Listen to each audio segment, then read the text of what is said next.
welcome to this video in which I'm going to show you how to run global significance test in Eviews. So in linear regression, the problem of global significance or regression is very important in order to see if we can assume that there exists at least one coefficient that is different to zero. So maybe a coefficient test in linear regression and p-values can determine if whether or not a coefficient is statistically significant or different to zero. But global significance tests try to analyze globally if whether or not can suppose that our model is globally significant. So first time you are watching one of my videos, do not hesitate to subscribe to my YouTube channel and don't forget to activate the notification bell and like video. Coming back into global significance test, run the global significance test Eviews, you go in regression tab and go to view. When you are in view, go to coefficient diagnostic and select wall coefficient restriction. So in wall coefficient restriction, we have a coefficient. If you know the first coefficient estimated as C1, the second as C2, C3, C4, C5, and C6.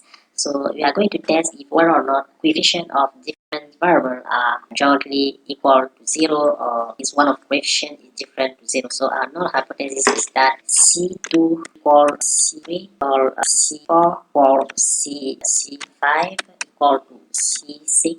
So C2 because the second coefficient that have been estimated is the coefficient of the first variable, C3 is the coefficient of the second variable, and C5 is the coefficient of third variable, and so on, all to zero. So we are going to test the null hypothesis of C2 equals C3 equals C4 equals C5 equals C6 equals 0 against alternative that there exists at least one of the coefficient that is different to zero. So then we click on OK. That the result of our test have here have p-value of Fisher statistic less than 0.5%, almost zero, meaning that we reject the null hypothesis that all our coefficients are equal to zero, meaning that we can suppose that there exists at least one coefficient that is different to zero. So that's it for this share one significant test. If you have just yet subscribed to my YouTube channel, do it, and don't forget to activate the notification bell and like the video. It will be a pleasure to me to come back to you very